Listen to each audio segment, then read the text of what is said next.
dans un passé quand même plus que récent qu'on pouvait aussi jouer avec d'autres. On est assez complémentaires de ce côté-là, mais c'est vrai qu'au départ du match, tu as quand même des absents quand même de poids.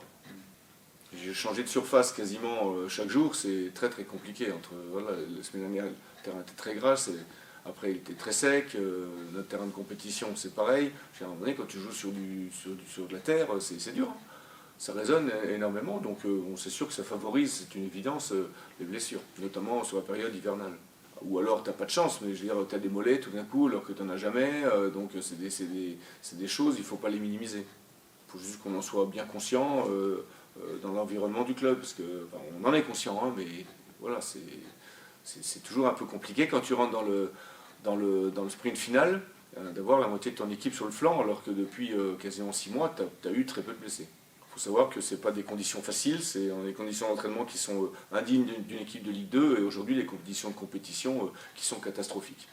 Alors c'est pas pour ça qu'on n'a pas battu Niort ou quoi, hein, mais bon, je dirais à un moment donné, dans le sport, à un moment donné, il faut mettre les bons ingrédients. Si tu ne mets pas les bons ingrédients, tu pourras toujours trouver des excuses, des faux fuyants, et le joueur, il en est friand de ça. C'est normal.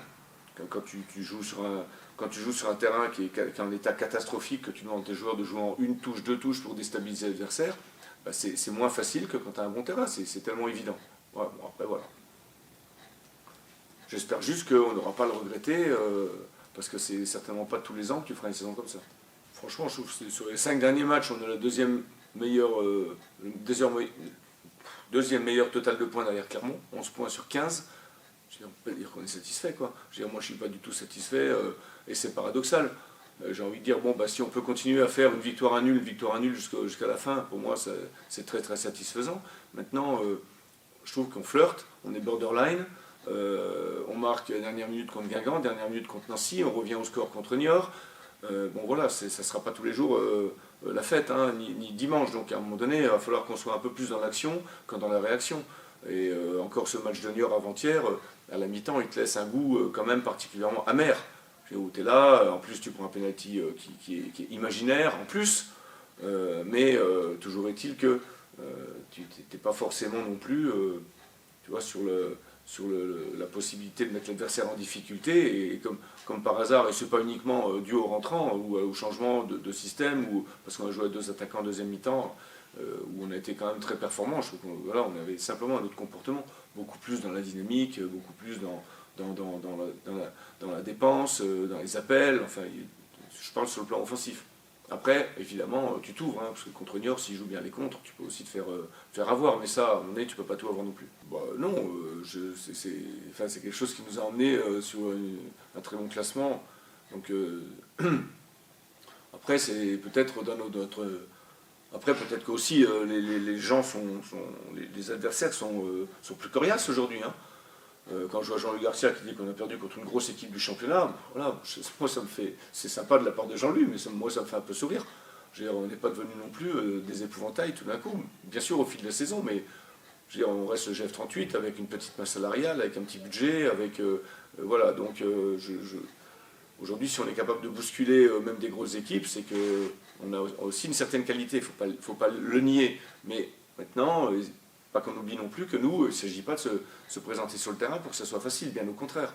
Là, on va au Havre qui vient de perdre à Pau, voilà, j'ai pas le sentiment que les mecs ils vont aborder le match en tongs, hein, parce que bon, ça a dû remuer un petit peu, donc il faut qu'on s'y prépare à ça. Maintenant, il faut aussi peut-être qu'on soit plus... moi je suis peut-être trop sévère, et c'est peut-être pas illogique non plus que quand on joue les Chamonix-Niortais, qui est une équipe de 23 ans de moyenne d'âge avec des mecs qui courent de partout, on se fasse bousculer ou qu'on ait du mal à trouver sur la première demi-heure des solutions. Parce que globalement, si l'arbitre ne se trompe pas, on est toujours à 0-0 presque à la mi-temps. Bon, et on a aussi, nous, sur la fin de mi-temps, des situations pour pouvoir marquer. Voilà. Donc après, je trouve qu'on est plus un peu dans la réaction en même temps que l'adversaire faiblit un peu, et que l'accumulation des deux, l'addition des deux, fait qu'on finit mieux nos matchs. Pas chercher non plus trop d'explications, mais simplement, voilà, j'attends qu'on soit plus acteurs, plus proches les uns des autres, offensivement en première mi-temps en tout cas. Je vois pourquoi en deuxième mi-temps, je vois qu'on a le ballon contre Niort, on est quasiment dangereux, et pourquoi en première mi-temps on l'est jamais. Donc il y a trop de différences. Est-ce qu'il y a un peu crispation là, à l'approche de la ligne d'arrivée, peut-être, avec une perspective qui peut certainement, parce qu'on se dit tiens, ce soir, il faut que quand tu commences à aborder ton match en disant celui-là, il faut qu'on le gagne, il faut que parce qu'autrement les autres, mais on s'en fout des autres. J'ai déjà dit maintes et maintes fois. Je veux dire, on joue, on s'occupe de nous, on prend les points qu'on doit prendre, et puis après on regarde les points qu'on a pris, le classement. Après, je veux dire, sur les cinq équipes de tête sur la journée d'avant-hier, à part Toulouse et Clermont, encore l'expulsion de N-Team plus le but refusé à Guillaume, ça fait beaucoup aussi. Il y a quand même aussi des décisions arbitrales qui pèsent énormément, je veux dire, aujourd'hui. 3 qui s'est fait bousculer, qui aurait dû perdre ce match, ils l'ont reconnu eux-mêmes. Auxerre qui perd à domicile et nous en difficulté contre Niort. Je veux dire, on a quand même 3 équipes sur 5 qui sont en difficulté. Voilà, donc c'est facile pour personne et ça ne le sera jamais et jusqu'au bout du championnat. Peut-être qu'à 3-4 journées de la fin, quand tu vas jouer dans un club qui n'aura plus rien à jouer dans un stade vide, peut-être que là, il peut y avoir une décompression ou un manque de motivation, si on peut dire, de la part de ton adversaire. Et que toi, à un moment donné, si tu es capable d'en mettre plus, tu vas gagner les matchs. Parce que les matchs de fin de saison, ils gagnent aussi par rapport à ça. Sachant que nous, dans les 5 derniers matchs, on rencontre quand même 3 concurrents directs. Si on parle du classement d'aujourd'hui, qui serait peut-être pas celui dans 2 mois, on ne sait pas, je souhaite, mais en tout cas, on ne sait pas. Et voilà, ça sera des matchs aussi, des matchs coup près.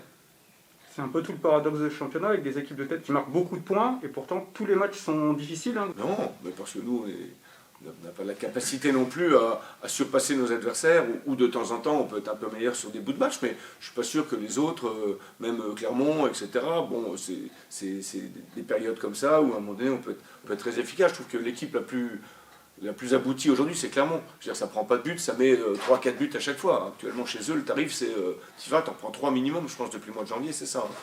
Donc voilà, c'est une équipe qui est aujourd'hui très très performante, qui est en confiance, avec des gens qui sont en confiance, les Dossou, les Bayo, etc. Voilà, je trouve que ça développe un peu de chevaux supplémentaires aujourd'hui, et moi je les vois vraiment, cette équipe, finir dans les 2 premiers, parce que, je veux dire, c'est une équipe qui joue les yeux fermés. Quand on a l'impression qu'aujourd'hui, voilà, et Laurent Batles l'a reconnu, 3 c'est un peu plus en souffrance. Les adversaires ont lu aussi un peu leur système et vraiment les failles qu'il peut y avoir dans cette équipe. Toulouse aujourd'hui est capable de faire des gros scores, mais aussi capable d'aller perdre, comme la semaine dernière, à Rodez. Bon, voilà, donc quand on aura compris qu'aller à Rodez c'est très compliqué, on a tout compris. Pour moi, on ne peut pas aller plus loin que ça. On est, pour moi, dans l'extrême limite, je le répète. Voilà, il faut que les signaux d'alerte, il faut qu'ils soient bien visibles. Guingamp gagne les dernières minutes, Nancy, tu gagnes à la dernière minute, Niort, tu reviens dans les 10 dernières minutes. Bon, voilà, c'est tout ça, tu souffles, tu es content, mais bon, à un moment donné, le coup près, il passe jamais loin, donc à un moment donné, peut-être qu'on fasse les choses un peu plus tôt. Si on a les moyens, on n'a peut-être pas forcément les moyens non plus. Moi, ce que j'ai vu, c'est que, en tout cas sur la dernière demi-heure contre Niort, ça a été bien plus performant que ce qu'on a pu voir précédemment. Mais sauf que précédemment, de temps en temps, quand tu lances des attaquants, que tu n'es pas dans les bons tempos offensifs, et que les adversaires ils sont quand même en train de défendre, je veux dire, de temps en temps, c'est pas ça qui va t'apporter beaucoup de solutions supplémentaires. On l'a déjà vérifié par le passé sur des un quart d'heure, 20 minutes. Là, franchement, la dernière demi-heure qu'on fait contre Niort, elle est vraiment de belle facture offensivement. Beaucoup de mouvements, mais tous les joueurs à leur niveau. Même Anto Belmonte qui a fait une rentrée techniquement, qui nous a mis l'équipe dans les bonnes zones. On a quand même fini avec un milieu de terrain défensif, Belmonte-Benet, ce qui est presque impossible. Je veux dire, à un moment donné, il faut être rationnel aussi. Je veux dire, ton milieu de terrain, c'est un endroit aussi où il faut des batailleurs, où il faut des gens qui récupèrent des ballons. Et que là, on a pris tous les risques qu'on pouvait prendre sur la fin de match. Bon, ça a payé, on a marqué, mais comme je l'ai expliqué aussi, on peut se faire prendre aussi, c'est normal. Donc la réflexion, je pense que la réflexion, elle est lancée pour la fin de saison. Parce que ça peut être une alternative aussi de changer de temps en temps, que ce soit en cours de match ou en début de match. Mais bon, voilà, après, il faut rester rationnel. C'est pour ça que ça me fait dire que ça a bien marché. C'est que Moussa, il a joué plutôt intelligemment. Parce que je pense que si tu as les deux alignés dos au but, là c'est catastrophique.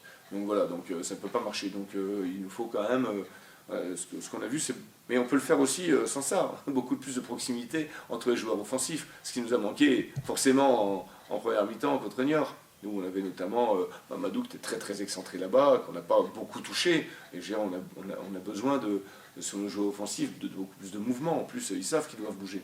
C'est même pas qu'ils peuvent, mais ils doivent le faire. On a besoin de Charles pour nous secouer le cocotier. C'est clair que en plus, quand Charles n'est pas là, alors de temps en temps, on lui crie dessus parce qu'il énerve tout le monde et puis qu'il est un peu chiant. Mais je veux dire, à un moment donné, bon, il est dans l'activité tout le temps, Charles. Donc ça, on ne peut pas lui enlever. Ça entraîne les autres. Voilà. Mais je veux dire, on a fini avec Jessie et Anto. Ça a été très très bien. Commencer un match avec Jessie et Anto, c'est impossible. Je veux dire, enfin, si, tout est possible. Hein. Sauf quand on n'a pas le choix, justement. Enfin, oui, mais bien sûr, si tu n'as pas le choix, mais pas avoir le choix, c'est chiant. Il ne faudrait pas que ça arrive. Justement, à propos de Charles, il y a un thème que tu as abordé il y a quelques temps que je trouve intéressant, c'est sur les tensions qu'il peut y avoir nées du huis clos, des paroles qu'on entend sur le terrain, sur les bancs. Tu as même dit que tu n'avais jamais vu autant de tensions entre les bancs de touche. Est-ce que c'est vraiment le huis clos qui fait qu'on entend tout et que ça énerve ça favorise énormément, enfin ça favorise dans le mauvais sens, ça veut dire, parce que tu peux entendre des réflexions, en plus tu as des coachs, on ne va pas les nommer, mais il y en a qui sont quand même spécialistes pour vilipender tes joueurs à toi, donc ça c'est forcément, quand tu as un coach qui s'en prend à un de tes joueurs, tu as envie de lui dire qu'il la ferme, qu'il s'occupe de son équipe, parce que voilà, mais lui il devrait être remis en place par le quatrième arbitre, mais bon, de temps en temps ceux-là aussi, on ne sait pas à quoi ils servent, donc voilà.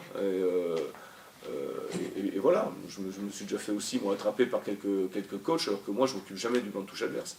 Donc bon, tout ça, bien sûr, c'est extrêmement favorisé par le huis clos, parce qu'à chaque faute, à chaque faute, je pense qu'avec les remplaçants en plus qui sont juste au-dessus, je pense qu'à chaque faute, tu as 20 mecs qui braillent. Donc ça, c'est forcément énervant, quoi. Alors que quand tu as du monde dans le stade, tu l'entends quand même beaucoup moins. Est-ce que il faut un peu sensibiliser les joueurs par rapport à ça pas trop ici Si, nous, notre objectif, c'est toujours de rester calme, de se concentrer sur les choses sur lesquelles on peut avoir de l'affluence. Je veux dire, aujourd'hui, l'arbitre, le banc de touche adverse, il ne faut pas se tromper de combat, c'est ce qu'on dit souvent à nos joueurs. Quand on rentre à la mi-temps, on est énervé après un arbitre. À un moment donné, il faut laisser retomber, il faut laisser arbitrer, pas s'énerver.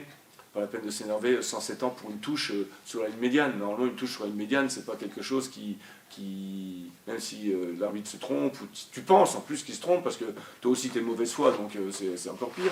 Donc voilà, mais après, non, il ne faut pas se tromper de combat et rester calme, bien rester concentré sur les choses qu'on maîtrise. Et après, sur ce contexte, pour les arbitres aussi, ça ne doit pas être... Non, mais ça doit pas être marrant tous les jours non plus. Non, parce que tu peux les vilipender aussi, les attraper du banc de touche, même quand ils sont à 50 mètres, ils entendent. Bon, ils font sûrement pas entendre, mais ils entendent bien. Mais bon, globalement, voilà, c'est dur de temps en temps, c'est vrai, mais il faut rester concentré sur ce qu'on peut maîtriser et sur l'essentiel. Ça veut dire qu'un Charles Piquel, il faut un peu le calmer, ou ça fait partie de son charme d'agacer les adversaires? Tout est bien quand c'est dans la norme et dans la mesure. Charles, de temps en temps, il exagère aussi. Maintenant, il est ciblé par les entraîneurs, par les arbitres et par les joueurs adverses. Et maintenant, c'est à lui de faire son travail. Et je trouve que voilà, il va progresser, prend moins de cartons, il va moins quand il contre un ballon devant le banc de touche adverse, tomber à genoux devant le coach adverse à 5 mètres en serrant les poings. C'est vrai que ça peut énerver tout le monde. Donc je lui ai dit arrête un peu, ça c'est du. Mais lui, ça le motive. C'est un peu comme McEnroe quand il discutait les points au tennis, qu'il allait gueuler après le juge de touche, le juge arbitre, pardon, et puis que ça déconcentrait plus son adversaire que lui. Et après lui revenait, il mettait un ace. Voilà, c'est pareil, c'était son fonctionnement. J'énerve un peu l'adversaire et puis bim. Donc voilà. Donc Charles, il n'est jamais aussi bon que quand il est bien concentré sur ce qu'il fait, parce que de temps en temps, tu es aussi amené à le sortir en cours du match, parce que il a pris un carton, il va en prendre un deuxième, tu vas prendre un rouge, tu vas finir à 10. Ou il est sorti de son match parce qu'il est trop énervé. Donc voilà, un peu de calme, il le sait qu'il doit travailler là-dessus. Maintenant, il ne faut pas lui enlever non plus toutes ses qualités, qui sont des qualités... lui, ça commence à la première seconde de l'entraînement. Hein. Des fois, tu veux faire 2 jours après le match un entraînement un petit peu calme, tu mets Charles Piquel là-dedans, tu peux pas. Hein. Lui, il arrive, premier ballon, il va te mettre un tacle. Tu leur dis que tu veux pas de contact. Tu vois, par exemple, sachant qu'au foot, on ne peut pas jouer tranquillement.